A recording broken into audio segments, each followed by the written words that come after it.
This is False Start, a college football podcast for everyone and everyone else. I'm your host, John Buhler, lead writer for Fansided. I'm joined today by a man who believes crown molding is the best type of molding, who believes adversity is just a word that people made up to feel better about themselves. Cody Williams, content director, fansided.com. He'll circle back on that when he gets the time. How are you? Hope this email finds you well. I'm doing good, man. Glad to be back. Took some lumps in Nashville slash Franklin, Tennessee, but we're back and we're here. Appreciate you holding down the fort, man. How you doing? Pretty good, man. I mean, I'm still in the dog sitting grind. I don't know where I'm sleeping anymore. I don't know. I got sick yesterday. I'm fighting the good fight here. hmm A lot of greyhounds and other hounds. The hounds are loose, man. The hounds of hell are loose here. But The, yeah, I the get the Baja men are having a week. which one, the musicians or the models? It doesn't matter. Por qué no los dos? Sure, why not? Yeah, Cuddy was at a bachelor party there in Central Tennessee over the weekend. I held down the fort as best as I could. Still screwed up a couple of things. Couldn't get into Canva, so sorry for 3 yards of cloud punt being super late. And That's apparently that's the partially on me as well because so I was not in a frame of mind to be able to get you anything. So that's fine. I was in a terrible mood anyway. And then like apparently the audio crashed 3 minutes in, so I had to re-upload that. we hate that. We hate that. Shout out to starter Tommy for bringing that to my attention. We got that up there. It is rocking. It is rolling because this is false start. We are getting it done, man. Yeah, we grind, we persevere, and you know what? We've actually faced adversity in our lives. And when you faced adversity in your life, hit that like button, smash that subscribe button because empathy is a real thing. Yeah, be empathetic. Face adversity with Please, us. please. I mean, I know I got a crucifix back there, and I got the ethereal light coming on me because I am saint-like today. That's right. Dude, the Red Sox have a fan named Red Sox Jesus who dresses up as Jesus and goes to Red Sox games at Fenway Park. He got jumped. Who jumps Red Sox Jesus? Bostonians, angry New Englanders. I mean, It's a fair remember like point. It's a fair that's point.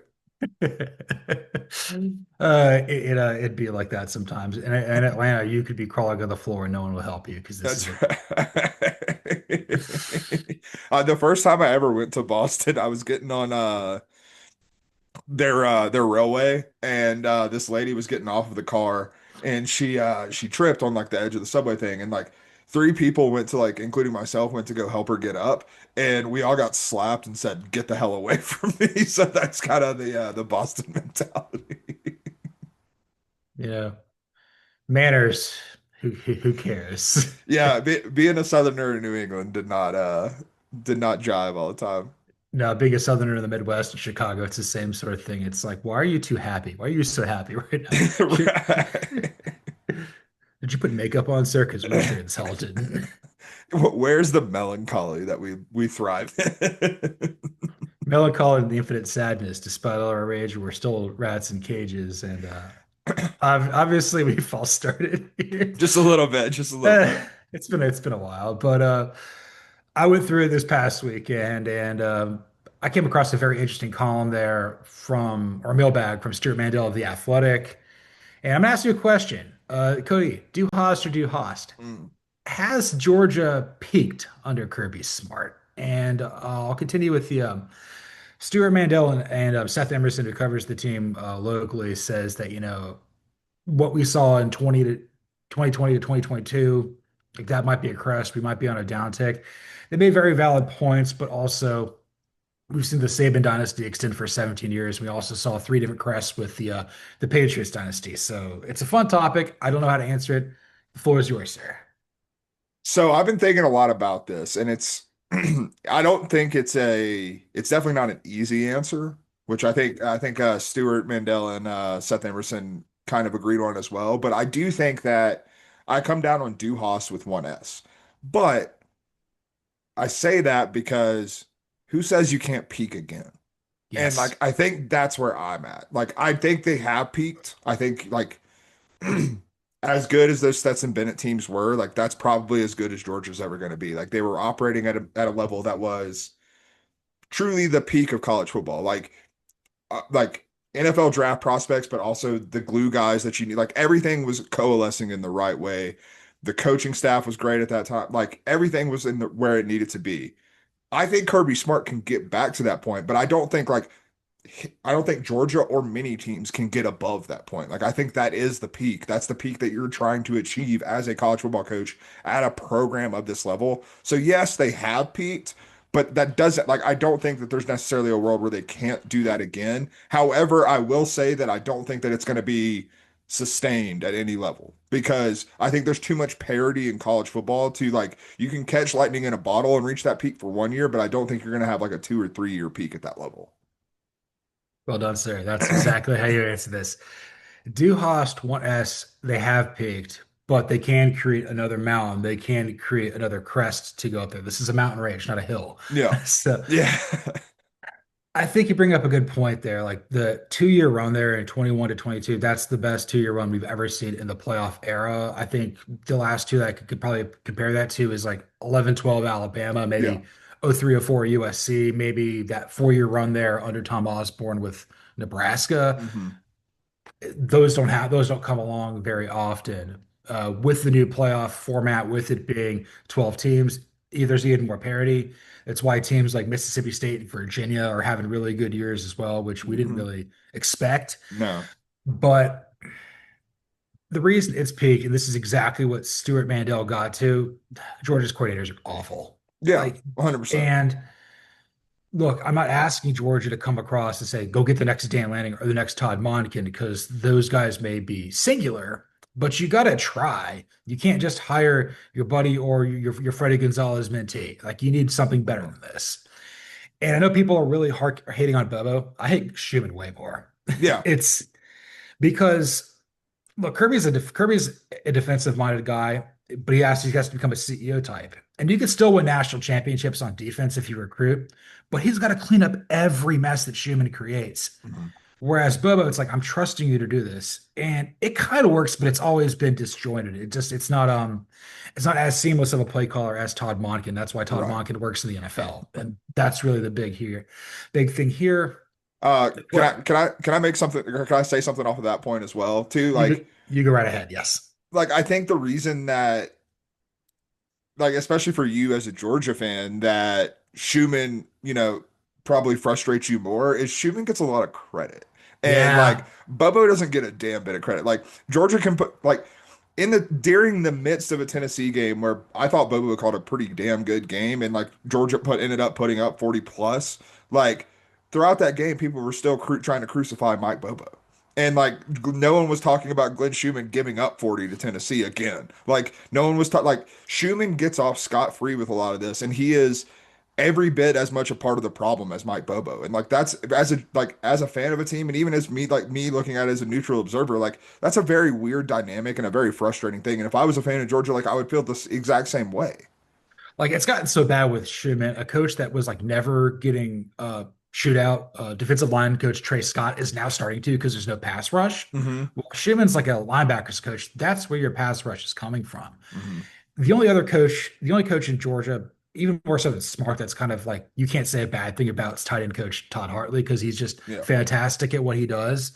But you Fran Brown can't, before he left, probably too. yeah, Fran Brown a little bit there too. Julie Ladai had a little bit there too, Hmm. but like defensive back wise, Stacey Searles gets his crap thrown on him Hmm. as an offense, but that's deserved. It's like you can't have your cake and eat it too with Glenn Schumann. Look, he's my age. Same year as me, went to Alabama, followed Kirby over there to Athens. This is his 10th year with the program. And I understand it's kind of been like a slow climb for him to eventually work his way up there, but he's just not dynamic at all. He's basically sad Big Ben on the sidelines. He doesn't, Yeah.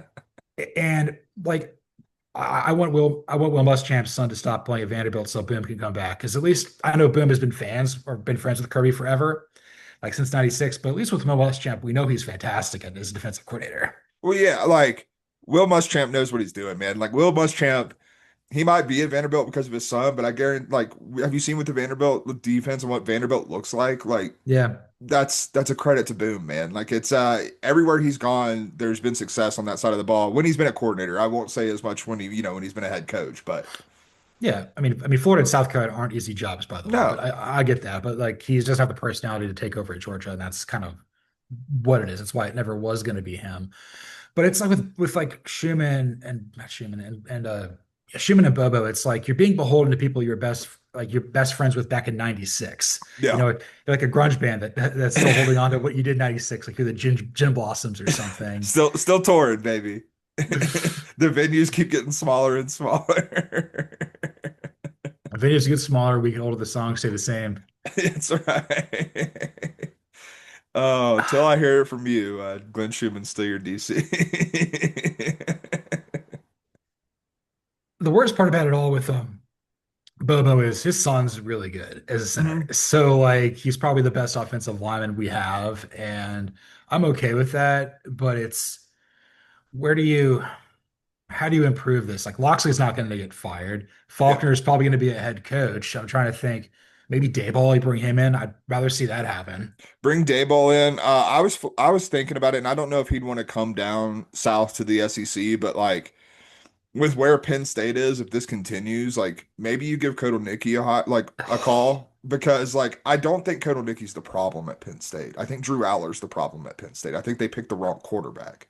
I think that's fair, but Colt Nucky is giving me very, very bad Glenn Schumann. I'm holding your hand forever vibes. I mean that's fair, but I truly like, especially based on what I saw from Jim Knowles as well in the Oregon game. I think it might be. I think a lot of it is a Penn State problem more than it is the coordinators there because I know what Jim Knowles is capable of. And 100%. like you go back to Kansas, I know what Andy Kotelnicki is capable of, and yeah, I would at least explore the option. I do wonder because we've seen it more in recent years than we have ever before, just because of the way coordinators at high level universities such as Georgia are getting paid. I wonder if you could poach like a G5 head coach who doesn't Yeah, necessarily, have like maybe you're looking at someone like a GJ Kinney. GJ Kinney was actually the first one that came to mind. Yeah, GJ Kinney would be a great hire, but like someone of that ilk where you could just like give them an opportunity to actually get a P4 head coach job. Like I think that would help them. Yeah, because there's some G5 head coaches like Ryan Silverfield, John Summerall, and Jeff Traylor, where it's like the next step is going to be a Power Four head coach. It may happen, it may not happen right away, but like they're not going to do a Sean Lewis kind of move to try to reinvent themselves. I don't know if there's anybody as compelling enough in the MAC. I mean, Bob Chesney, you think he'd leave? Maybe. I don't think he would. I don't think so either. Just because of the age. I feel like Yeah. isn't he a little bit older, or am I thinking of someone else? He's in his 40s, but like at Oh, that point, but hmm. you could, I mean, maybe, but like GJ Kenny is like our peer, so he could do that. I think I'm just thinking of Kurt Signetti, honestly, is what Yeah. I'm doing. Not That's, Bob Chesney. but I guess to kind of tie a bow on this, Mandela had the perfect point here. He's like, is Georgia still a good team? He's like, oh, definitely. He's like, they just need to win one of their two hardest remaining games between Ole Miss and Texas. Probably going to beat Texas. We'll see about Ole Miss. They're Yeah. both at home. If you hold serve versus Georgia Tech, Auburn, Mississippi State on the road, you're going to go 10-2. You're going to make the playoff, and we'll kind of be back to where we were. Like this could be the trough of what we see right now, but like they got to make some changes for them to get back to winning a national championship, particularly when it comes to coaching, because coaching matters. Coaching does indeed matter. And like, no, like anyone who I haven't seen much of this, thank God, but like anyone who's coming after Kirby Smart for this, brother, like if you want to come after him for hiring his friends, sure. Like Yeah. that's valid. Outside of that, this is not a Kirby Smart problem we have No. going on here by any stretch of the imagination. Also, it's No. that like it always cracks me up to like talk about a program like Georgia and like in the like scheme of college football because like we talk about this like it's a problem and like most programs would kill to have what Georgia has right now. I know, like our trough is like an unreachable ceiling for you right now, and it's Oh just like, God, yeah. Yeah. It's the 37th floor on the Empire State Building for Bill Belichick right now. And we're picking up pennies in between the sidewalk cracks. That's right. All right, because we're clearly living in a simulation. So we are doing a simulation here. That's right. As I pet this really cute dog, Lucy, she's just really sad, and she's just really sad all the time. Oh, she's just thinking about Glenn Schumann. This is a Penn State household too, so like Oh, well, that explains it even more so. I heard her sigh Colt Nicky last night. But based on FPI, we're gonna go through a playoff simulation, and we got some changing data points here, which I think is going to create a fantastic field. I don't think we're gonna pick Georgia to win it all, but they're probably gonna make it in. Yeah. That's okay. So we're gonna work our way down. Our projected one seed is Oregon as the Big Ten champion at projected 87.5 to make the playoff. Two is Ohio State, Big Ten runner-up, 86.9. Indiana, third straight Big Ten team, and at large coming in at 69.1. Alabama, projected SEC champion at 68.2. That's your first four buys. Five, Ole Miss, projected SEC runner up at 67.4. Mhm. Miami at six, projected ACC champion at 66.9. Georgia at number seven at 56.2. Texas A&M at eight, 56.2 as well. God, I love alphabetical stuff. Oh, yeah. Watch that be the difference here. That's not what it's going to be. Texas at nine at 50.7, Oklahoma at 47.6 as your last team in. Your 11 seed is your Big 12 champion, Texas Tech at 37.2. Memphis is your projected AAC Group of Five champion at 33.9. Your first four out are Vanderbilt at 42.5, Missouri at 35.5, BYU, your projected Big 12 runner-up at 35.2, Michigan at 16, 33.7. And your next Big 12, or not Big 12, Group of Five team would be the Old Dominion Monarchs at 3-1, 15.2. Okay. Uh, you can talk, please. No, I got you. So, I mean, I think before we like get, start picking and, simulating this, I mean, it's super interesting to have the Texas A&M rematch, except you get this one at Kyle Field, whereas the finale for both these teams is in Austin. So, like, Yes. that'd be a quick turnaround, but it would be a hell of a lot of fun to get, see a home and home within one season. Obviously, this one would have a little more stakes. Vanderbilt sitting right there on the cusp. That could definitely change this weekend, depending on what happens in Tuscaloosa. And then I know they're not mentioned, we have Memphis in the field by FPI, and then ODU is the second G5 team. I'm still not counting out USF in this. Like USF is still very much alive to be the G5 champion. Like it feels to me like Memphis is obviously in the driver's seat right now, but overall I don't think we have a Boise State like we did a year ago. Like it No. feels like there is far more parity in the G5 than there was a year ago. Yeah, 100% here. And if I kind of go look at this, like what USF right now has what 10.6% chance to make it. You also have North Texas at 14.9. And they play So next week, which will be fun. yeah. So Georgia Tech is only at 9.2, which is kind of alarming to me. Tulane's only 8.6. Where is Florida State? That's I meant Florida to ask you that. 11.3. That's crazy to me. And like Yeah. I like we don't have the results in the Miami game, and I understand that they just lost to Virginia, but like you have Alabama as the projected four seed by FPI, and Florida State has a win over them. So like, what are we like? How are they not even like? I'm not saying they need to be in the field, but like they should be sniffing the first four out, and right now they're not, which is crazy.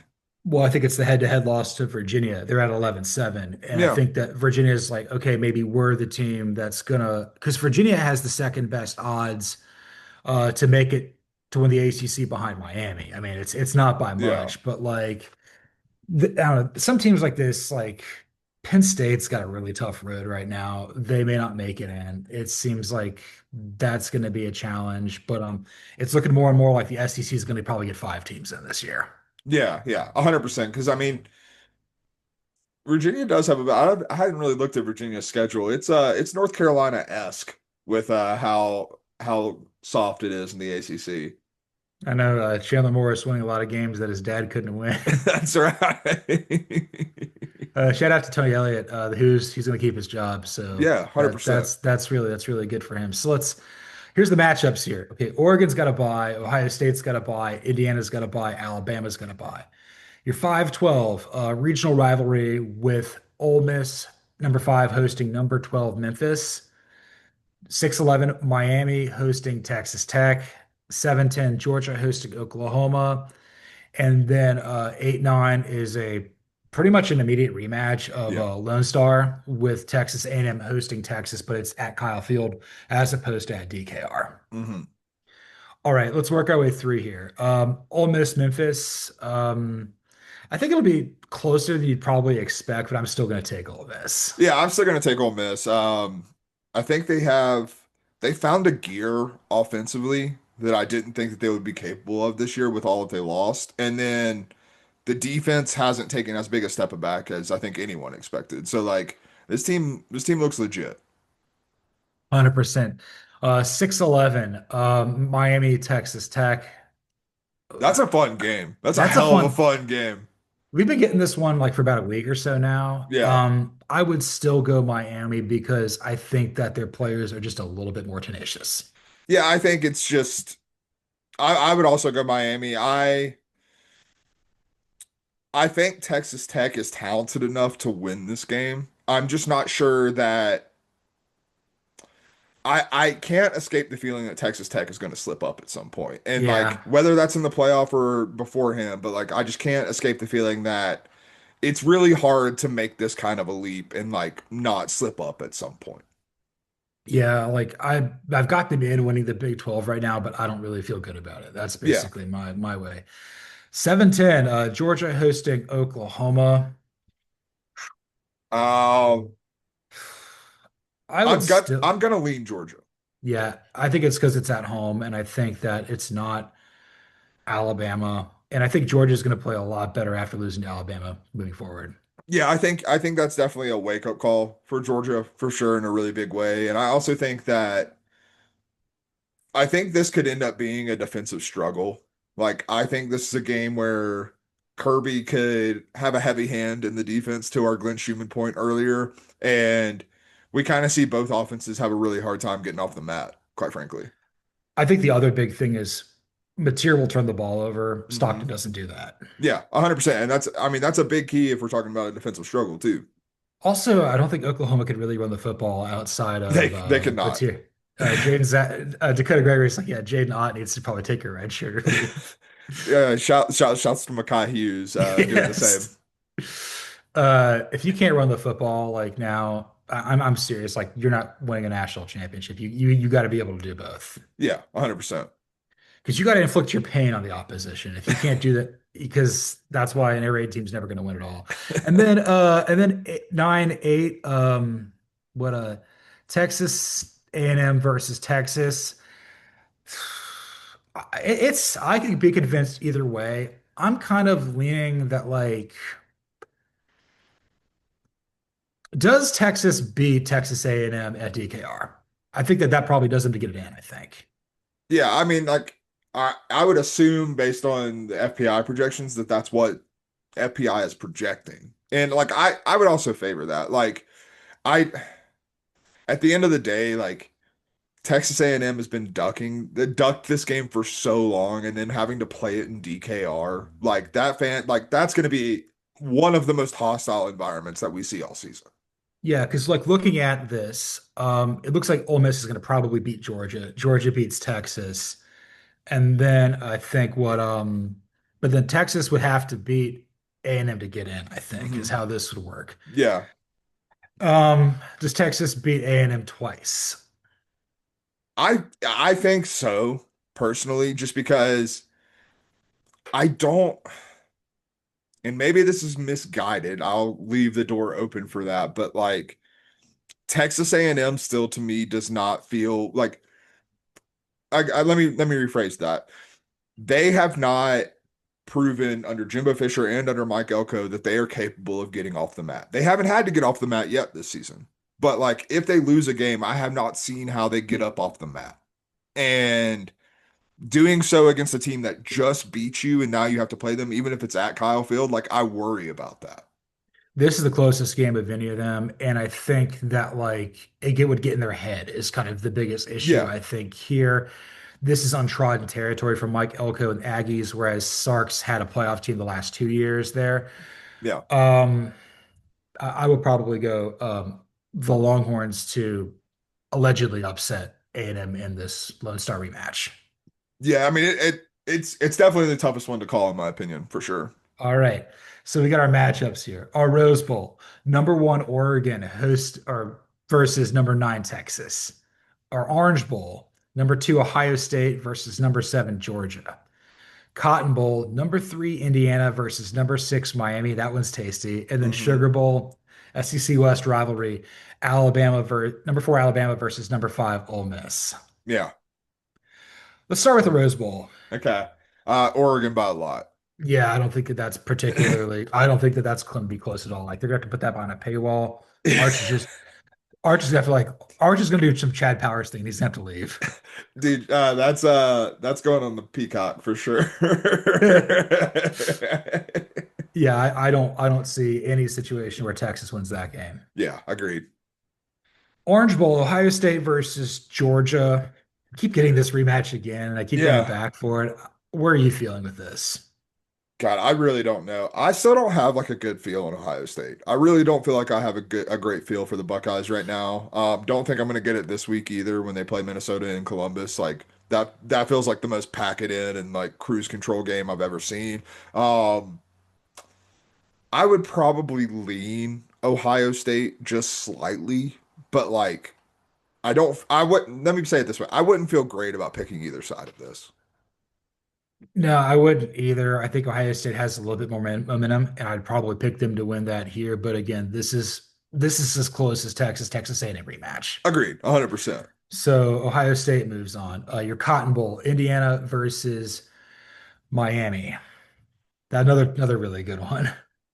I This might be a hot. I'm gonna go Indiana in this. I still think Miami can win a national championship, but I think in this matchup in particular, with Miami coming off what should be a tough game against Texas Tech in this simulation, like I would just give the advantage to Kurt Signetti is where I really would come down on this and his staff. Like I think that they would come so fully prepared for this Miami team. And like you do worry about the trenches like you did a year ago with Indiana, but Indiana is improved in the trenches. And more importantly, like I just think that Signetti would have something up his sleeve for this game. I don't know if Indiana can like it's weird. I would put Miami's odds of winning a national championship higher than I would Indiana's.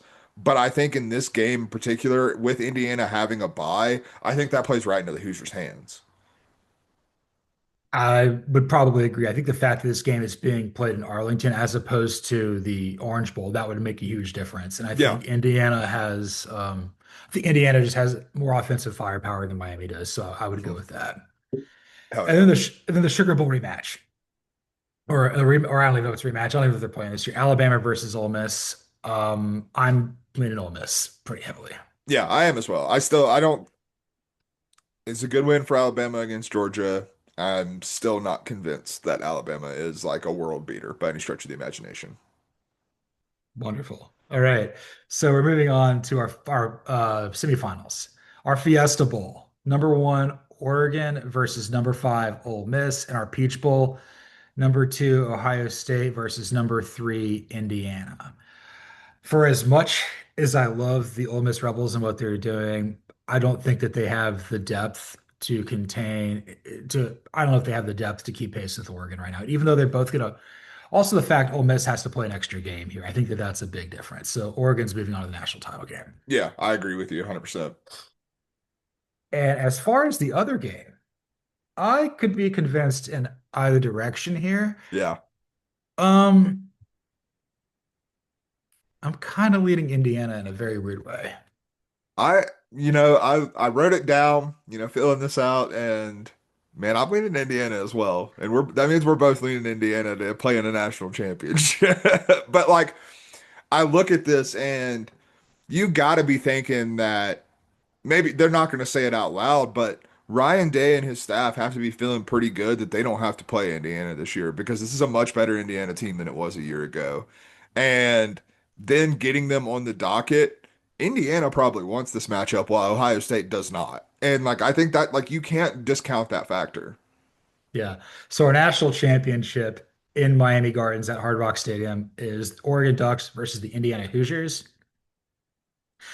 There is a chance that Indiana might lose to Oregon 3 times this year. Yeah, that's on the table for sure. I don't know Oregon, how. I mean, dude, Oregon looks damn good, man. Yeah. And I think that's also the big thing here. We were talking about this. Indiana and Ole Miss are kind of one and the same here. They have hit so hard in the portal. They're so well coached. They just don't have the depth recruiting out of high school Yeah. to win a playoff right now. It could be like we've talked about this. This is 22 TCU. This is the 98 Falcons. This is the 21 Red Sox. This is the what you said like what was the 13-14 Tar Heels. If that's the team you're mentioning. Think that's right. Yeah, Yeah. that's right. That's right. This is the 2020 Braves. Like this is just not happening. Yeah, 100%.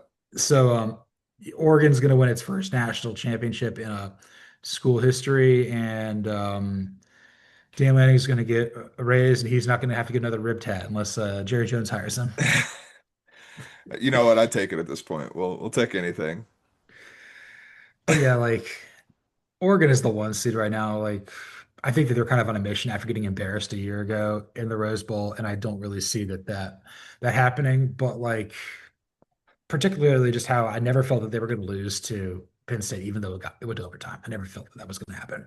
No, I obviously I wasn't watching the game live, but when I was watching it back, as soon as Drew Aller dropped back to pass in overtime, I was like, "Uh-oh, that's not what you want." No, not at all. All right, so we are doing a simulation here. I guess it's different to see like Georgia not be like having the most advantageous spot here, but Yeah. even then, you still look at some of these matchups and you're like, this could happen. I think the one team that I keep seeing in all these matchups is whenever we see Alabama in here, we're like, I don't really believe it. Yeah, it's hard for me to not think that this year's Alabama is a lot like last year's Alabama, where you're going to lose a game to whatever, like they're still capable of losing a game to whatever this year's version of last year's Oklahoma is. They're still capable of losing, like, Vanderbilt was on the come up last year. This year's Vanderbilt team is far superior to what we saw a year ago from Vanderbilt. Alabama could still lose a game to last year's version of Vanderbilt. Like, this Alabama team is not perfect. The lines of scrimmage are not as dominant as they were projected to be coming into the season. Ty Simpson has elevated, but like that still kind of meets in the middle, man. Like you're still not the world beater that you were hoping you potentially could be if Ty Simpson had clicked because the other parts of your roster are not necessarily as good as they should be. I'm not super sold on Vanderbilt beating them in back-to-back years, but that's not Right. an impossibility. They could lose to Mizzou. Hell, they could lose to Auburn. Yeah, absolutely. Like they play in the SEC. There are a lot of losable games on the schedule. And you know who doesn't love Admiral Akbar. Damn right. You know It's a why? Because trap. he knows it's a trap. He knows. God, I love that space squid, man. He's the original space squid. Admiral Akbar walks so Adrian if I could fly. Right. Oh, Alabama could also lose to Tennessee. We got that coming up in a few weeks That too. I think that might happen. Yeah. But our trap games of the week, what week 6 games are giving off the greatest trap game vibes? I number them. At number 3 for me, I've got Vanderbilt at Alabama. Alabama's laying 10.5. That's a lot of points. I Uh-huh. saw something like this is either Diego Pavia's coronation, becoming a congressman, or they lose 70-0. It's one of the two. It's one of the two. I do not have this game for trap games because Alabama lost to Vanderbilt this year, this is not going to catch Bama by surprise. No, They could still lose, but it's not going to catch them by surprise. no. I've got Alabama to win, but maybe not cover. I've got this in JLN, so I'll hold my pick till then. All right, what do you got at 3? At three, I've got Nebraska hosting Michigan State. Um, Nebraska, I still think is a very good football team. I still think that the loss to Michigan doesn't make me think that Nebraska's gonna, pack it in and lose. But you kind of got to, get up off the mat. I've said that a lot this show, but like we're getting into, we're in week 6 of the season. Like teams are starting to take losses. You've had a lot of marquee games, and we want to see how these teams respond. And we don't know how Nebraska's going to respond. And Michigan State is not a world beater, but that team plays hard and it does have talent. And like if things click right, like after the Michigan loss, there's a chance that Lincoln might not be as rocking as it normally is. So like it's a game that I just feels a little weird for the Huskers and where things could get a little awry. I believe they're 11.5 point favorites. Yeah, I'm going to pick Michigan State to cover that, but I do think Nebraska ekes out the win. that's kind of where I'm leaning as well. I don't have this on here or in jail, and I thought that was a lot of points here. When I do conference power rankings in the vein of Wisconsin, which is just brutal, Michigan State's the hardest team in the Big Ten for me to get a pulse on. Yeah, They're they're at least mediocre. They might be decent. I don't know if they're good yet. they're giving off Like Washington a year ago vibes, is kind of what Washington a year ago is a really good one. I was just gonna say like any PJ Fleck Minnesota team where yeah, like they're good, they just might not be good enough to like actually make noise. or like a good Greg Schiano Rutgers team. This Yeah, is like yeah, and like I think the big thing is like, they're the antithesis of Maryland in a way yeah. of what Maryland has been in previous years. Maryland's quite impressive thus far. But like they're the antithesis of that because you looked at Maryland in previous iterations and it was like, man, this team should be a whole lot better. But there were a lot of games where it was like, did your brains disconnect from your body? Like the coaching staff, the players, like what that like Michigan State is not that. Michigan State is locked in on every single thing. It's just sometimes you just don't have the horses to run the race. It's gonna be very Maryland show here in a little bit. I'll say this. That's right. I think here's something I figured out. I think at one point in time, Mike Loxley was a Teenage Mutant Ninja Turtle, so he runs on pizza, and I think he's also I think the turtles are also cold-blooded. So That's right. That's right. is Seymour, Raphael, Donatello, Michelangelo, or Leonardo? He's that. I feel like he's Raphael. A Yeah, little bit of a temper.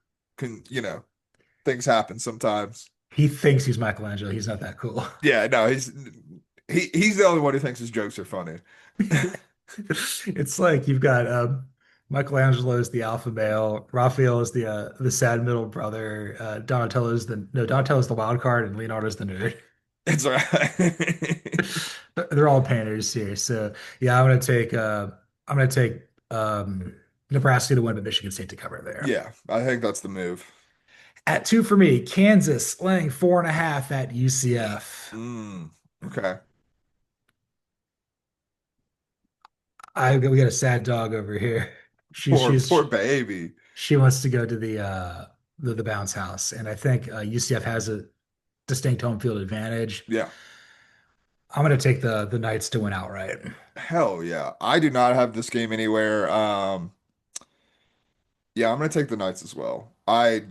Definitely didn't have that going into the season, but Scott Frost might be like just only good at UCF. That might be where we're at.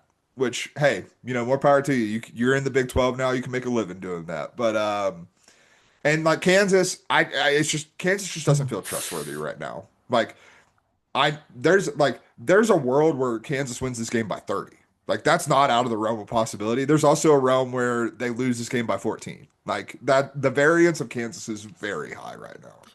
I don't think there's any coincidence that UCF football started to turn around on Scott Frost and Stardust Racers got shut down. That's that's uh, right. we'll just leave it at that. What do you have at number two? Number two, I've got Texas Tech playing at Houston.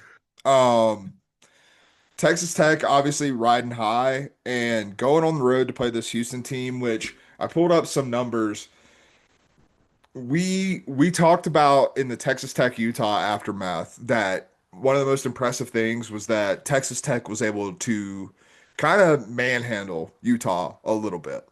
And that surprised us a little bit. The more I watch Utah, the less I'm surprised by that. I think Utah just might not be what it once was in terms of the physicality, in terms of defensively specifically.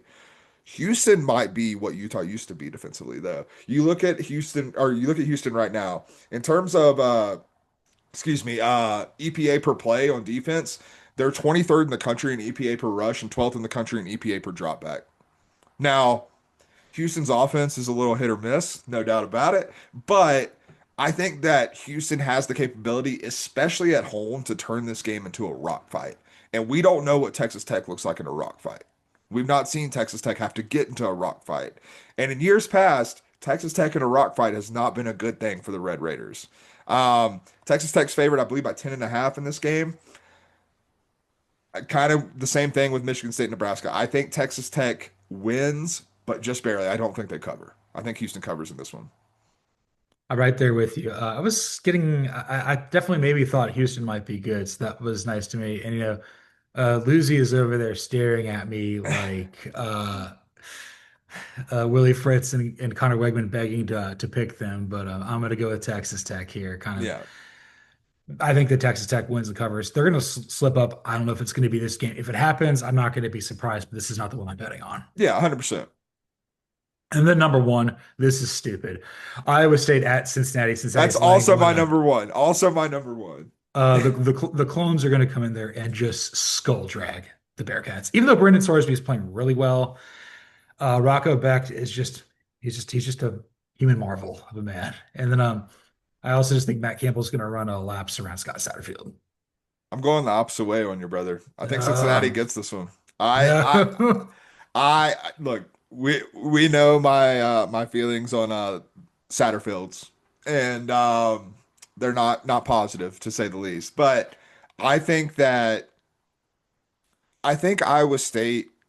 I'm not like I just can't quite get there with them, and them playing a game on the road against the quarterback who, frankly, at this point might be the best quarterback that they faced to this point. I think that's fair. And we watched, like, going into Iowa State's bye, they barely skated past Arkansas State. And, like, yes, you have the Dublin hangover, so, like, that was part of it. But, like, man, I just can't quite get there with Iowa State. This feels like a team that is just, it has flaws on the defensive side of the ball that haven't been exposed because of the offenses that they played. And I think Cincinnati is capable enough offensively to, this is a really dumb phrase that I'm about to say, but like I just think they're able to score more points than Iowa State at this point.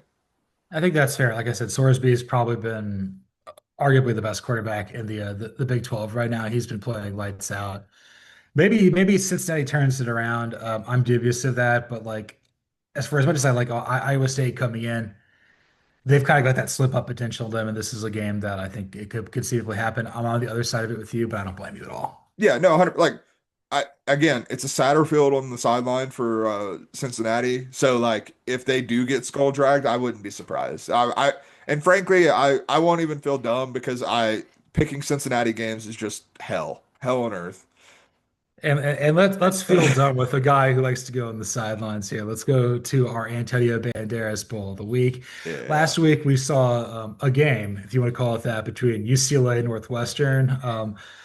And this week we are going to be going to College Park, Maryland for Washington at Damn Maryland. right we are. Um, Yeah, I gotta say, obviously I wasn't able to join you two fine gentlemen at UCLA Northwestern. I had things to do in Nashville.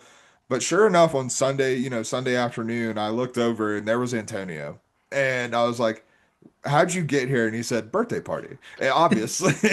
So Antonio heard I was at a so-called birthday party and had to come join the festivities.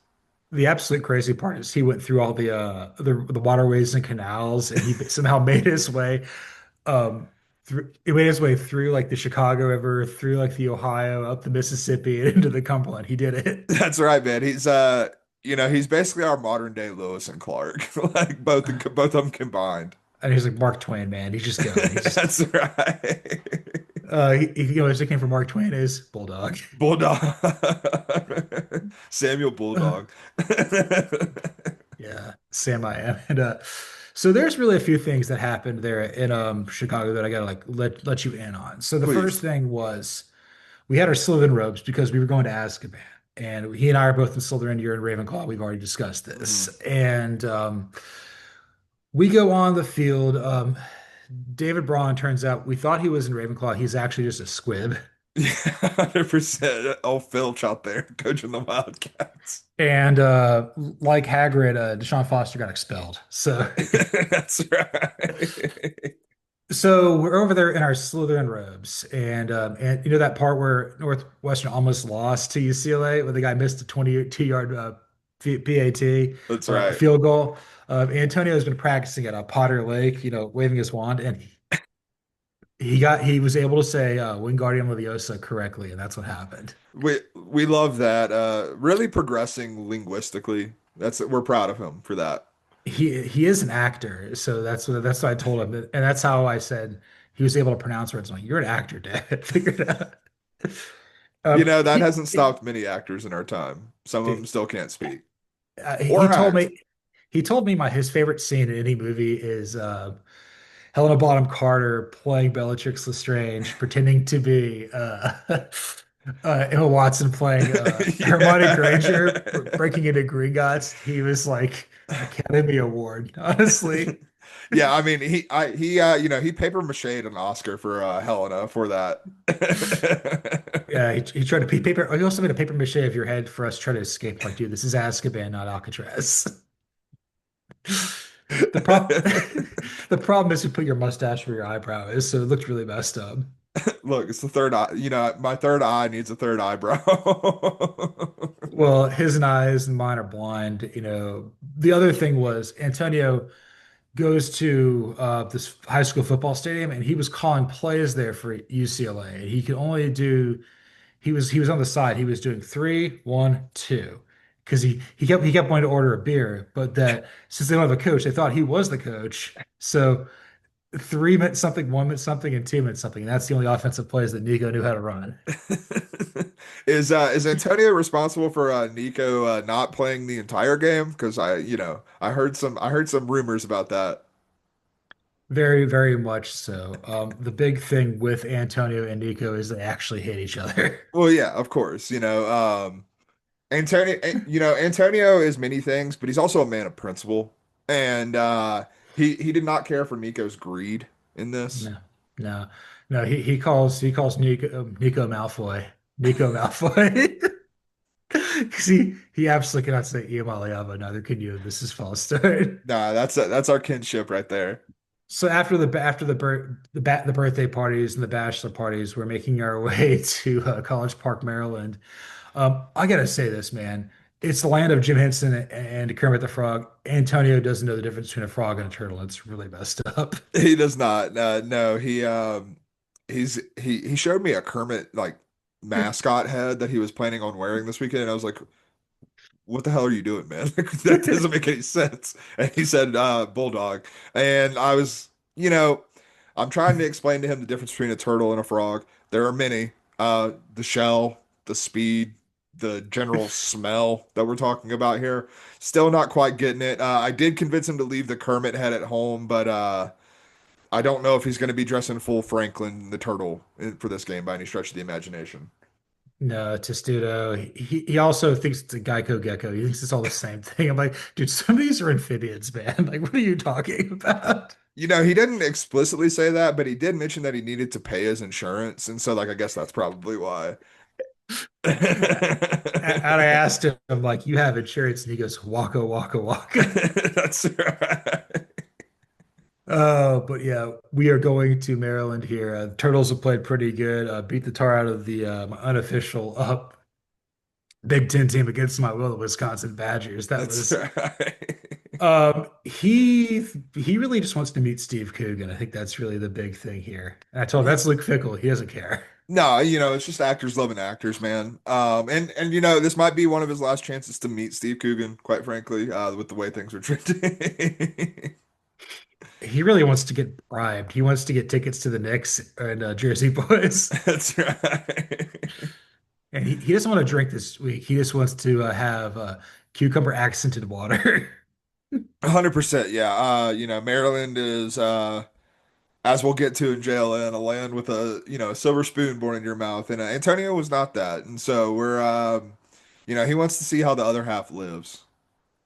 And like I said, he's never really met Luke Fickle before, but he's got an interesting relationship with Mike Locksley, mostly because of the fact he thinks he's a lizard. That's right. I mean, the lizard man over there, getting it done I mentioned it earlier, man. Hell of a job so far from Loxley. Again, it is week 6, which this is tends to be when Loxley and Maryland are playing their best football. So, we'll see what happens in a couple of weeks. But no, I mean, Loxley, it looks like he found something with Malik Washington. It looks like this team's playing hard for him, which I can't say, like I mentioned earlier, like that hasn't necessarily been the case over the past couple of years. So like I think Antonio getting there is, this is the right time for him to really, get into Loxley's brain and, pick it a little bit. Yeah, Loxley is coaching his head off or his hair off. I don't know. He's got I don't even know his He ass off. started coaching his hair off. That's long since been gone though. Yeah. His beard is glorious, Oh man. yeah. Oh God, yeah. I think the thing with Maryland is like they've always got pass rushers, they always got receivers, they always got quarterbacks. It's like, are they good enough, like in the trenches, like with the line meat factory? And have you ever seen a fat turtle before? I haven't. They do a good job of hiding it if they have, because I've never seen one either. But Antonio is so incredibly excited for this game and everything like that. I think the other thing is Jed Fish. Yeah. Oh yeah. He loves the fish, man. He he thinks that Jed Fish is really into fish, and because he is in Seattle now, Antonio has packed some fish to throw at Jed Fish, like at the market down there in Seattle. I've tried to talk him out of it, but if you see a big salmon flying and just smacking Jed Fish in the head, just know that it was Antonio all along. Antonio's got not only did he bring his giant lizard head, but he brought his flannel. He looks like Eddie Vedder, to be honest with you. Of course, of course. And I Flannel, s- nothing underneath, and then his thong, as one does. Are you shacking, bro? That's right. The other thing that's really funny is he's got his suitcase was just full of fish. Yeah, yeah. And I go, Antonio, what are you possibly going to do with this? And he says, bass arrive like butterfly. Um, he doesn't understand that like jetfish is a parrot head, No, which not at all. he's not really he's just kind of he's just really overwhelmed. I think going to Azkaban of the mentors just kind of messed with his head a little bit, as opposed to, also the amount of 3-1-2s he drank. Dude, he drank enough he didn't drink enough 3-1-2s to basically drown all of Goose Island. That's right. Yeah, I mean, Azkaban was almost underwater, quite frankly. Like that's where we were at. No, it's gonna be interesting trying to keep him contained. I'm trying my best. I haven't told him about Cousin Demond yet. No. And I really want to keep him away from Cousin Demond because Cousin Demond is going through some things right now. And I think unfortunately we love Antonio, but I think the last thing my cousin needs is Antonio right now. Yeah, that's kind of why I'm leaning Maryland here. I think that they're playing with a lot of momentum. Cousin Demon's kind of feeling some stuff, but we're trying to, like an emo hedge. We're picking Maryland, but we're also rooting for Cousin Demond. Yeah, I mean Cousin Demond is not the problem with Washington. There's a lot of other problems. He was trying his ass off against Ohio State, but didn't really have not much you can do in that matchup. Yeah, I'm leaning Maryland as well in this one. I think Maryland, like, frankly, has a lot of momentum, and I think, like, just vibes wise, it feels more real than it has in like the past few years. Yeah, this is a team like I had them seventh in the Big Ten power rankings. Like I don't think that they're gonna like they're just behind Illinois. I think that Yeah, they're not that far off. I like them more than USC and Nebraska. yeah, I think that's definitely fair. They're right. They're right there in that mix. And speaking of trying your ass off in Ohio State, let's move on to some JLN with Rockville's finest, OAR. God, this band sucks. I like precisely one song. It's precisely one song. Yeah, I know. I've got like one stuck in my head with them, and I don't think it's the same one. Love and Memories. I hear that on the radio. That's probably the only one I can think of. Love and Memory, like that's the one I love. I love Love and Memories. I think it's a banger song. Like I truly do. It's in terms of like early 2000s, like semi alt slash whatever. I don't even know what genre you would call OAR. Like the Uh, predecessor to, I don't even know. Like it's hard. if Better Than Ezra had a son, and they raised him with crown molding and Nothing there on my end. That's how they are. I saw better than Ezra this week. Dude, they're pretty good. So they apparently their lead singer is one of the guys who helps put on Pilgrimage, the festival I was at, and so they naturally they give themselves a time slot every year while putting it on.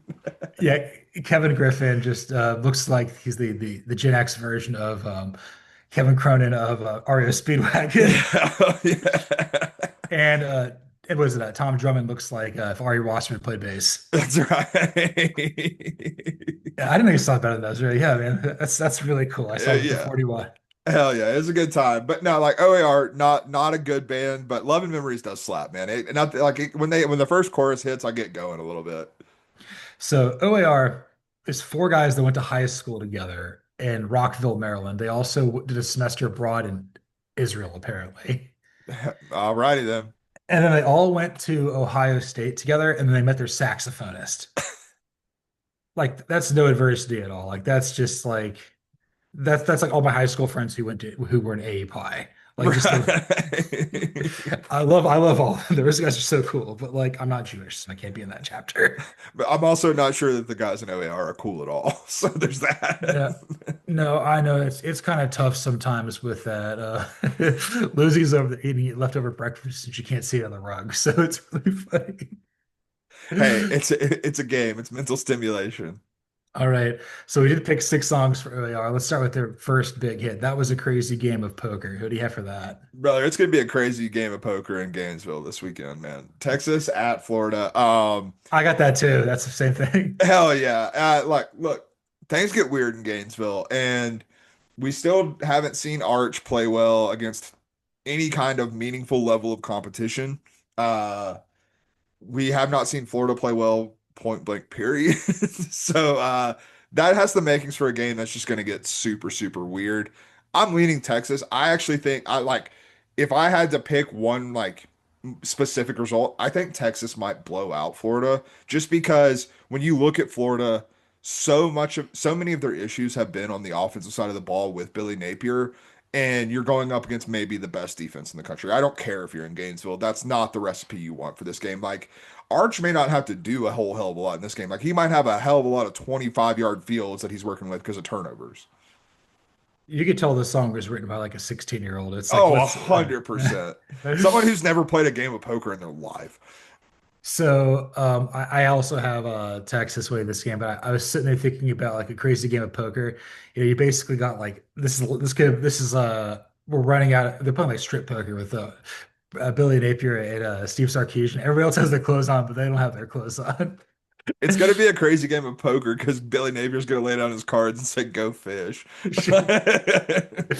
And leave it up to Sark to Sark it up too. It's like why are you getting into a fight with this guy? Why are you doing this? But I think it's Texas can blow out Florida, and I will say this also. This is Billy Napier's got to win this to keep his job effectively, Mhm. and then Texas has to win this to make the playoff. Yeah, agreed. 100%. Texas loses this game. They're dumb. Yeah, because like this is a game that the A&M game is swapped in for this, and Oklahoma too. Those are two tough games that I didn't anticipate in addition to Georgia. So 100%. shattered, turn the car around. How many times can I break before I'm shattered? That's Kent State. They're having to go on the road to Norman, brother. God help them. Not gonna be like I understand John Mateer's not playing in this game. I really don't think it matters. Like Oklahoma is going to win by a absolute ass load of points. I don't have that game on here, but I'm absolutely taking Oklahoma. Let me look and see what the line is because I'm probably taking Oklahoma even without John Mateer.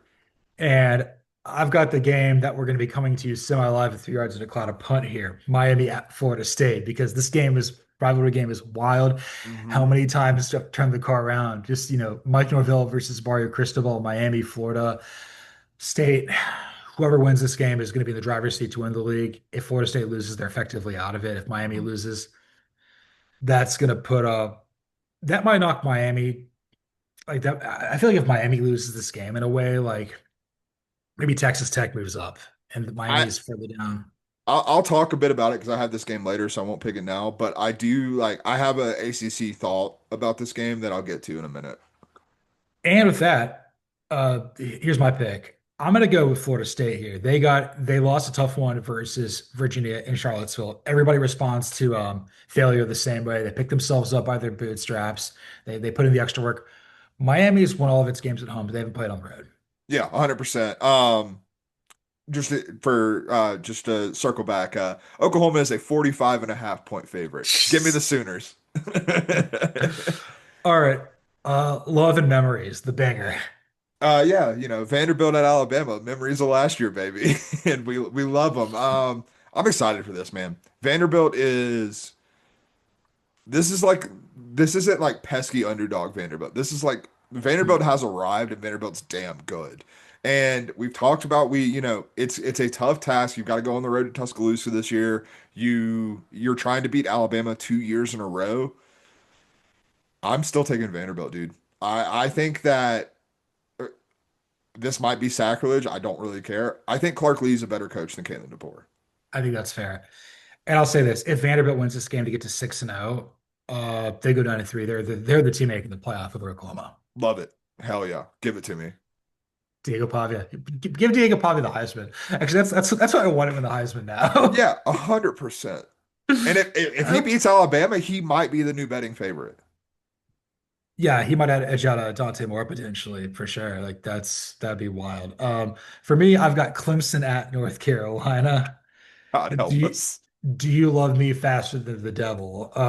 For That's something that I feel that Davis when he would say, in and around his family. I don't know why before he dances, and then maybe that's something that Bill and Jordan have said. That's you never know. I have this game later. Um, oh man, this is a sad bag of crab game. I'm sorry, but I'm gonna be taking Clemson to win this. It's fine, brother. I'm not in a good place. Uh, City on down. The Crown Molding kids love to quote this song in their high school senior yearbook photo. They're all named like Ben with curly hair too, by the way. They, they are indeed.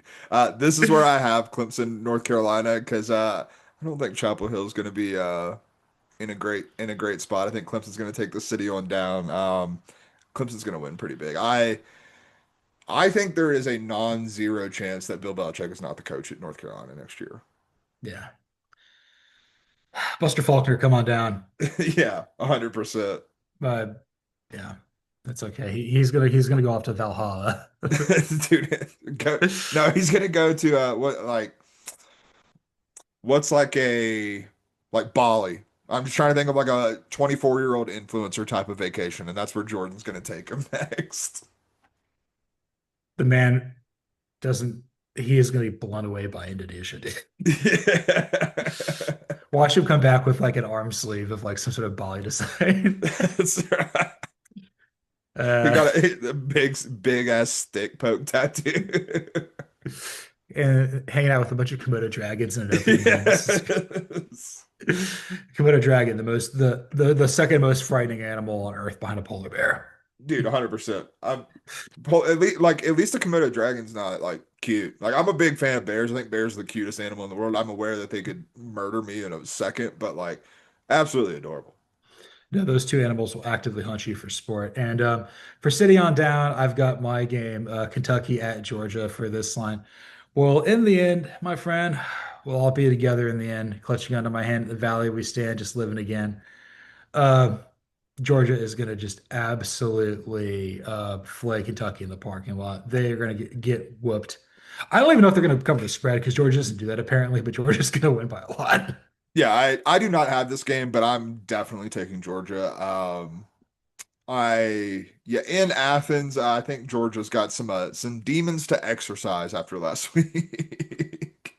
Yeah, I think that's certainly within the possibility. Heard the world.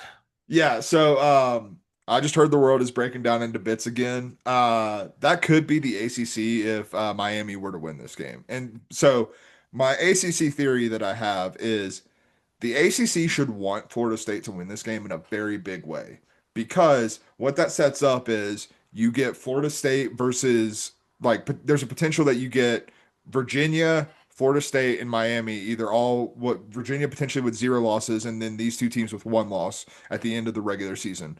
And that would obviously put Florida State with the head to head into the ACC championship game. I think Florida State probably beats Virginia in a rematch if they get the chance to do that. And that's probably your only path to get two teams into the college football playoff is to have an 11-1 Miami not playing in the ACC championship game and a Florida State team winning the ACC championship. I think that's probably your only path to two teams from the ACC. And I think that they get what they need in this one because I'm with you. I think Florida State has a lot to prove after last week. I think last week was a classic look ahead spot. And at the end of the day, like I think Florida State is just, I think Florida State, particularly with Gus Malzahn, has enough to like really challenge the athleticism that Miami has been overwhelming teams with. Yeah, looking at the schedule here, Virginia's hardest game is remaining is coming up at Louisville and maybe at Duke later. Like I Is not said, going to they be could as go 12-0. Like it's not out of the realm of possibility. well, I think they got like one loss. I think who did they lose to? Oh, did they? They lost to NC State by 4, but again, whatever. Oh, okay. That's fine. Georgia Tech is still going undefeated too, but they don't play each other. But like again, you need Florida State to not let Miami just run away with this. Yeah, 100%. So I'm right there with you, and that's why I picked Florida State to win this game.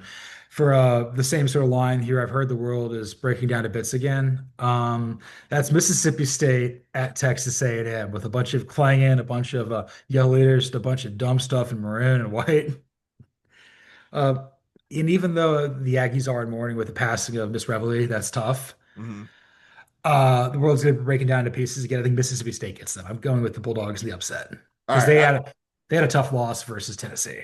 Yeah, I have this game coming up next for the final song, so I'll pick it then. This town. Yeah, they're gonna take this town. They're gonna take College Station. They're gonna yell with cowbells, and it's gonna be great, man. I think I still believe in the Mississippi State team. Frankly, they had every opportunity to win that game against Tennessee. Like this is a legit team in Mississippi State we're talking about, and I think more importantly, you're talking about Jeff Lebby and a Texas A&M defense that still has not really shown its salt yet, and like. I still think there's a chance that happens because Mike Elko is their head coach. But at the end of the day, man, I haven't seen it yet, and I've seen Mississippi State show the ability to score. Let me see if I can do this correctly. Don't fear the Reaper. That is Jeff Levy, Texas A&M fans. He might look like Godzilla, but he's gonna put your city on flames with rock and roll. And while he's doing that, he's gonna say, "Don't fear the Reaper." He's gonna say, "Don't fear the Reaper," and the city's gonna be burning for you like a bonfire. There we go. Love it. Hell yeah. Uh, yeah, but Jeff Levy is a life changer. Just I don't even know like why. I don't even know why I like him. It's just it's happening.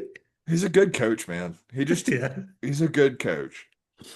And this town, because it's OAR singing about a bunch of dumb stuff, I gotta go with Minnesota at Ohio State in Columbus, their college town, and Yeah. just the unreasonable Buckeyes fans of the world out here, doing cartwheels in the streets like the Yankees fans winning a wild card game. Yeah, way to win game two, brother. Proud of you. I am gonna take Ohio State to win that game. I am also going to take Ohio State to win that game. I do wonder. I think Ohio State's favored by like 24 or something like that in that range. I do wonder if it's a little closer than that. We know PJ like this to me for two reasons. This could be a lot like the Oregon Northwestern game in some ways where I think PJ Fleck just tries not to get his ass kicked more or Yeah. less, much like David Braun and Northwestern did. And more importantly, Ohio State plays at Illinois next week. Or yeah, sorry. Yeah, at Illinois next week. And that's a much bigger, much more important game, much tougher test that you're going to have to face there. So, going to be like I don't see Ohio State like unloading the clip in this game necessarily. They're gonna play with their food, and PJ Fleck's like, please don't kick my ass. Yeah, 100%. Just take my lunch money. You don't have to give me a wedge. That's right. Please no swirly today. Thank you. And I don't know if anybody in OAR ever said that, but this was episode 214 of False Start. We forgot a segment, brother. Oh my God. Yeah, we did. Dude. Jesus Christ. Oh, on that note, I'm so used to JLN here. Yeah, I I was know. like, I think As soon as you started, I was like, "That's just muscle memory right there." let's just do some local scouting report. I screwed up on the show. I said pass instead of punt too. I'm not doing hot, but let's Bro, local sky. I do that every Saturday when we're planning. So like no fault on you on that I missed a one. segment. Jesus Christ. Yeah, local scouting report. Cody went to Central Tennessee for a bachelor party. I've been dog sitting. I've got two things. No, you probably got more than me. I've got three, but they're three good ones. So the first one, we'll start with the biggest one that happened. Last day of the festival, which was Sunday, and it's the festival ended every night at 10, so it wasn't late night or anything like that. We had our DD and we went to our cars that were parked in the Methodist Church parking lot that was working with Pilgrimage. And we're driving out. I'm in one car and then there's another group in another car. We got two DDs. Everything's going great. Well, as we're pulling out of the parking lot and like it's moving, traffic's moving kind of slow, and then it kind of comes to a stop for a little while. And we look and we see guys up at the front getting out of their car, and then we're like, what the hell are they doing? And then we see them moving a deer, and we're like, oh, did someone like hit a deer in the park? Like, what the hell happened here? We pull up and we finally get to the intersection. It's our other car in our group. And like the bachelor and the guy who's getting married is in that car. And a deer jumped out from behind the sign and through their windshield and just absolutely wrecked the car to all hell. Um, That was a crazy game of poker. dude, it was a crazy game of poker. Thankfully, thankfully everyone was okay. It could have been a lot worse. Like no one got like impaled by the deer. No one got too badly cut up by the shards of glass that were everywhere. The car is still in Nashville because they're still having to get it worked on. But man, I don't think I had ever considered a deer jumping through a windshield. Like that's not something that was ever really on my radar. But now, like one thing about New Mexico, we got a lot of deer. I wake up every morning, I look outside when I'm making coffee out the window. There's at least one deer, most of the time two to three, out there eating off of our tree that we have in the front yard. And now when I'm driving around Los Alamos, I'm like petrified that a deer's just gonna jump through my windshield now. We were somewhere near Minneapolis when the deer woke up. Dude, it was not good. Sorry about that for the car and everything. They just like fly back to Atlanta or something. They got a rental car and drove back. Yeah. 5 hours in somebody else's car. God, Yeah. that's unbelievable. That's Tough. And an extra day in Nashville because they had to stay like doing stuff with the body shops and stuff like that. It was not the conclusion to the Bachelorette experience that we were looking for sure. oh, that's ominous for me to survive an adventure. Okay. So one of the days that we weren't dog sitting or we had to sleep in our apartment, the Arizona State podcast and I, we decided, you know what, we're gonna go because we haven't done this since my birthday, right? Yeah. We decided to go to a relatively new soft serve shop called Big Softy. It's really Hell good. yeah. And we made the mistake of going on a Friday night at like 7:30 Yeah. after dinner. We're like, we're gonna be sober. We're gonna get some ramen. This place is right next to it. We're gonna go get in there. Walk inside with, I kid you not, the two worst families to ever exist on Earth. So it's like a smaller shop. We walk in there. There's like two different types of Karens: the larger Karen and the Karen with the Karen hair. Okay. Okay. So the larger Karen would knock it out of the way of the door while we're trying to walk in. Like, okay, there's room in here.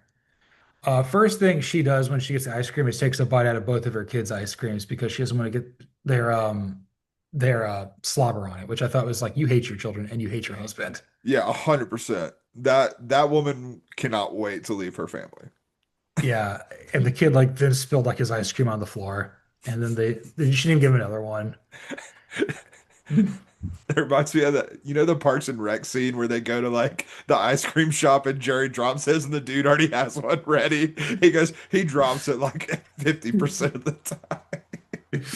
It was basically like that, and me and Rosemary may have been talking smack about them. They could hear it, but whatever. They deserved it. Oh yeah. Get out of my neighborhood, man. And then the other thing was the worst. Just the dad who definitely listens to a lot of OAR definitely says nothing on my end. We'll circle back to it on meetings. Getting paid $350,000 to not do a goddamn thing, that type Yeah. of person. And it was definitely either his parents or his wife's parents. And they had these two kids. The son was awful. Like growing up, this is a kid we would have thrown into the neighborhood pool because he deserved it. The kid is taking the line or the rope for the cue and treating it like a jungle gym, swinging around, running into people. Oh, and they also had their dog, which was like Is that a not a white. health code violation? Well, the dog was outside, Oh, okay, okay, okay.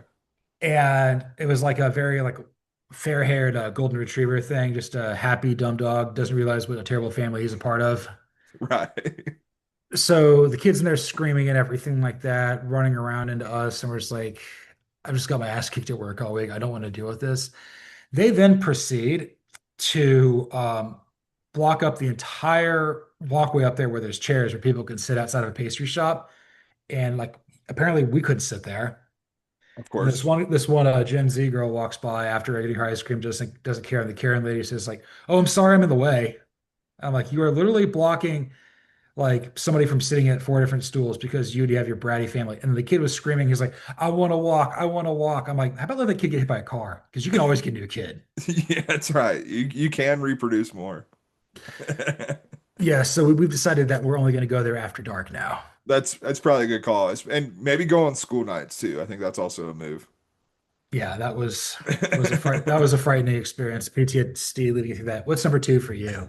So Friday night before the festival started, we it was the only time we really got to go explore Nashville proper. We didn't go to Broadway or anything. We just decided to go to a pizza place and then go to a brewery. And we're sitting there at the brewery, feeling good, having a good time. And we didn't know the bachelorette party, their side of the proceedings. We didn't know what their plan was. They had a nice dinner reservation, and at one point they had talked about going down to Broadway.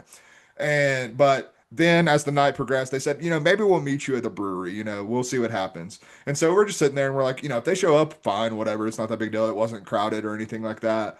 And we're sitting there and we're drinking beers, and my buddy who's getting married, he looks over at the entryway and he goes, "Oh God, here comes a bachelorette party." And in walks his bride to be and all of her friends. He didn't realize it was her, and he was like dreading a bachelorette party coming into the brewery with Uh, us. uh, maybe he kept that to himself. He's like, "Oh God, look at them. Oh my God, no, I actually know them. Oh God, this is mine." And to his credit, he was excited when he realized which bachelorette party it was. But the oh God, it's a bachelorette party. That's unbelievable. I'm gonna try to find a good dog sitting story for me because this is just we've been doing this for so many days. Oh my gosh. We sat for three greyhounds. I'm sitting for another greyhound. Boo Bear. Boo Bear doesn't care anymore. Boo Hell yeah, I Bear, respect it. uh, uh, I misread a memo from the Arizona State podcast. So, uh, Brother, who among us hasn't been there? so when I always record at his place, I always go in like the guest bedroom because there's like a desk and everything like that. And I usually close the door because I don't want him in there. But apparently he can push his nose in and get in the door. I got something that says, leave the doors open because I thought like because he's taking some medication, he needs to have like he's always thirsty. So Yeah. if there's not water in a water bowl, he just goes to the toilet. And I thought that was apparently okay. Yeah. The powder room downstairs looks like somebody is just a bulimic in there. I'm like, no, it's just carrots and stuff in his mouth. It's really disgusting. Oh God, that's too good. So so that's a piss toilet. Yeah, one's only, baby. Yeah. But I found out the reason that the message was actually where I record, there's usually a doorstop that's open because he's got himself locked out in that room because he'll push his nose in there and he'll get stuck. Yeah, And I just thought it was just like, I'll leave the doors open because he needs some water. And I misread that. leave them open, man. All right, what's your last one? Um, it was is just an astute observation on my part at the festival. So the festival we were at was Pilgrimage in Nashville. It was a good time, a lot of good shows. The the general vibe of like most of the festival is like not country necessarily, but like kind of just like Americana. is how I would say it. And so you get with being in Nashville, you get a lot of people putting on the cowboy hats, you get a lot of people putting on their cowboy boots. One of the funniest things and one of my favorite people watching experiences is figuring out people who don't normally wear cowboy boots. And you can tell by like 3 p.m. in the day because they've got their cowboy boots on and they start walking like they've got a stick up their ass because like their feet are so uncomfortable. And it is the funniest thing in the entire world because you've got like dudes who like you can tell like just wear cowboy boots every day. Like that's just what they're about. And more power to them. Not that's not my vibe, but like if it is your vibe, hell yeah. Some people pull off cowboy boots. I'm not one of them. But like they're just walking around comfortable, like they know what they're doing. There are other people who have clearly worn these cowboy boots like 3 times in their entire lives, and like I feel bad for their feet, and they're probably at the podiatrist office this week, like because it is not good with what's happening to their feet. But the gait of someone who has not worn cowboy boots very often is now wearing it for a 10-hour day at a festival is one of the funniest things I've ever witnessed. That's why I'm not going to do that because I'm that person. And Yeah, I oh, mean, 100%. I'm the guy giving myself plantar fasciitis in my right foot because I refuse to wear anything besides Vans and slippers. That's right. Like if I wear boat shoes, like back in the day, like I get the blisters on the back. If I wear dress shoes, I always got to put the Band-Aid in the back because I always tear them up. hmm I just, I've got my feet are like starting to fall apart, like the late Bill Walton. RIP, man. R.I.P. RIP. R.I.P. Oh, and I had one more. One of the few days I was back at my apartment. It was my birthday. Yeah, this is how this is going. Uh, Two different things. So, the cabinet that we have under our sink, the hinges broke off. Yeah. So it's hanging down, and I'm like, this is gonna hurt somebody. We need to get this fixed.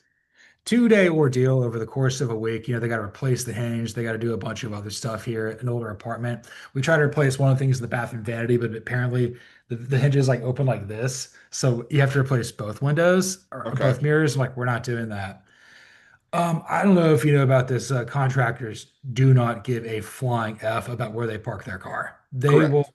they are arguably the most selfish people on earth when it comes to that. Like more selfish than people who go to music festivals in Yeah. general. Like I'm like, this is a city. You're coming in, parking's at a premium. This is somebody's space. The people come in at Friday at 4 o'clock to come fix this cabinet. I'm like, can you please park in my spot because I don't want somebody to come home and have a bad Friday and see this in their space. They Right. always do that. And then the next day. Oh my God, like the very next day, I'm working at home. I think it's the week forward. So Georgia's on a bye, and I think it's what Maryland, Wisconsin the week for me. Yeah, yeah, yeah. This guy's moving in, has a U-Haul, and his dad's driving it, parks and blocks in 8 cars. Jeez And Louise. I got into like a yelling match with my the engineer in my building. And I'm like, can you tell this guy to not park like a jackass because he's preventing Rosemary from going to work? Right. And it's like he's like, well, I'm trying to help you out here. I'm like, how about give us a heads up that somebody's coming in here to move? And Right. it's like you get to live here for free, man. Like I Yeah. understand that you're basically retired, but like I don't care. Like the this guy like literally parked so that he blocked in the most amount of people as possible. Of course. I mean, that's how it's a twofold problem because A, there's not a big enough parking lot in Atlanta at any space. Like Atlanta is the king of undersized parking. Like you just not enough room for everyone that they're trying to fit into a certain amount of space. And then on top of that, you contractors, movers, anything that could be in the way is going to be in the way.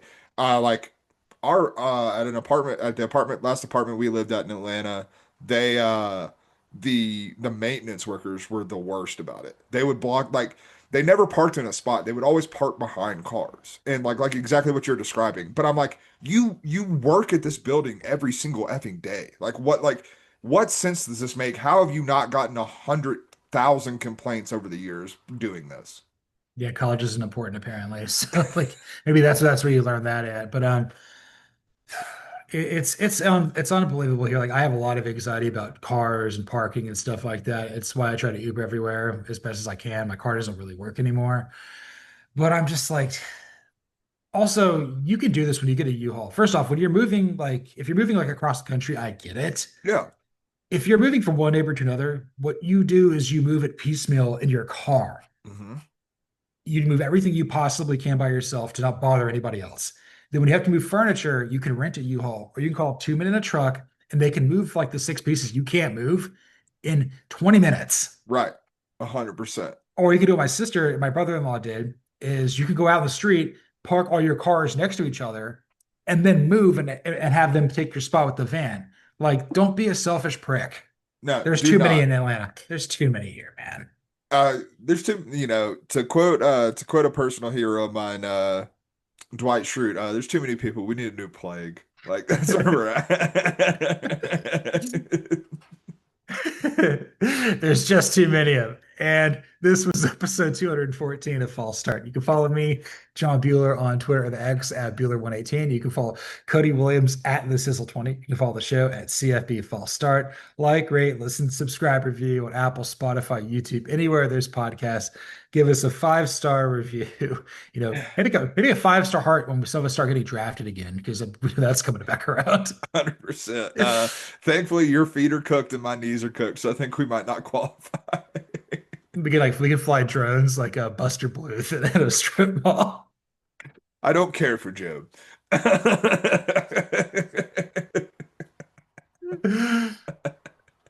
Uh,